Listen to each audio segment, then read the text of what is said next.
ತಿಪ್ಟೂರು ಶಾಸಕರಾಗಿದ್ದಂಥ ನಾಗೇಶ್ ಅವರು ನನಗೆ ಭಾಳ ವಯಸ್ಸಿಂದ ಪರಿಚಯ. ಮಂತ್ರಿಯಾಗಿ ಕೆಲಸ ಮಾಡಿದರು. ಒಳ್ಳೆ ಎಜುಕೇಷನ್ ಮಿನಿಸ್ಟರ್ ಆಗಿ ಭಾಳ ಪ್ರಾಮಾಣಿಕವಾದಂಥ ಒಬ್ಬ ವ್ಯಕ್ತಿ.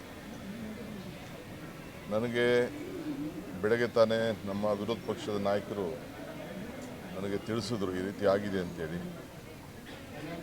ಸೊ ಎಜುಕೇಷನಲ್ಲಿ ದೊಡ್ಡ ಶಿಸ್ತನ್ನು ತರಲಿಕ್ಕೆ ದೊಡ್ಡ ಪ್ರಯತ್ನವನ್ನು ಮಾಡಿದ್ರು. ವಿಶೇಷವಾಗಿ ನಾನು ಯಾವಾಗ ನುಣಂಕೆರೆಗೆ ಹೋಗ್ತಿದ್ದೆ, ಆ ನುಣಂಕೆರೆ ಮಠದ ಎಲ್ಲ ಕಾರ್ಯಕ್ರಮದಲ್ಲೂ ಕೂಡ ನನ್ನ ಜೊತೆ ಪಾಲ್ಗೊಂಡು ನಮಗೆ ಎಲ್ಲ ಸಂದರ್ಭದಲ್ಲೂ ಕೂಡ ಸಹಕಾರಿಯಾಗಿದ್ದರು. ಸೊ ಇವತ್ತು ಅವರ ಕುಟುಂಬ ಕೂಡ ನಾನು ನೋಡಿದೆ. ಯಾರೂ ಧೈರ್ಯ ಕಳ್ಕೊಳ್ಬಾರ್ದು. ಬದುಕು ಸಾವು ಯಾರ ಕೈಲೂ ಇಲ್ಲ, ಪ್ರಕೃತಿಯ ನಿಯಮ. ಸೊ ಆ ನಿಯಮದಲ್ಲಿ ನಾವೆಲ್ಲ ಕೆಲಸ ಮಾಡಬೇಕಾಗ್ತದೆ. ಆದರೆ ಅವರು ಮಾಡಿದಂಥ ಅನೇಕ ಒಳ್ಳೆಯ ಗುಣಗಳು ಇವತ್ತು ಕೂಡ ಇದೆ. ಆ ಕ್ಷೇತ್ರದಲ್ಲಿ ಏನು ದೊಡ್ಡ ಜನಸಂಖ್ಯೆ ಅವ್ರದ್ದೇನಿಲ್ಲ, ಆದರೂ ಕೂಡ ಅವರು ಅಪಾರವಾದಂಥ ವಿಶ್ವಾಸ ಗಳಿಸಿ ಅಲ್ಲಿ ಜನಪ್ರತಿನಿಧಿಯಾಗಿ ಸೇವೆಯನ್ನು ಮಾಡಿಕೊಂಡು ಬಂದಿದ್ದಾರೆ. ಸೊ ಅವರ ಆತ್ಮಕ್ಕೆ ಶಾಂತಿ ಸಿಗಲಿ.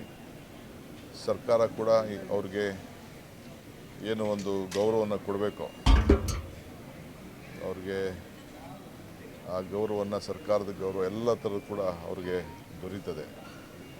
ಸೊ ಅವರ ಎಲ್ಲ ಅನ್ಯಾಯಗಳು, ಅವ್ರ ಪಕ್ಷದ ಕಾರ್ಯಕರ್ತರು, ಅವರ ಬಂಧುಗಳು ಎಲ್ಲರೂ ಕೂಡ ಭಗವಂತ ಒಳ್ಳೇದು ಮಾಡಲಿ ಅಂಥೇಳಿ, ಅವ್ರಿಗೆ ಇದನ್ನು ತಡ್ಕೊಳ್ಳೋಂಥ ಶಕ್ತಿ ಸಿಗಲಿ ಅಂಥೇಳಿ ನಾನು ಪ್ರಾರ್ಥನೆ ಮಾಡ್ತೇನೆ.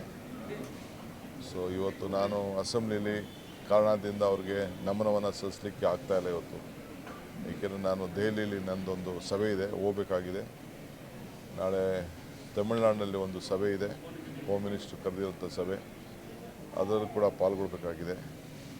ಸೊ ಅದರಿಂದ ನಾನು ಇವತ್ತು ಅಸೆಂಬ್ಲಿಯಲ್ಲಿ ಅವ್ರಿಗೆ ನುಡಿ ನಮನವನ್ನು ಸಲ್ಲಿಸಲಿಕ್ಕೆ ಸಾಧ್ಯ ಆಗ್ತಾಯಿಲ್ಲ.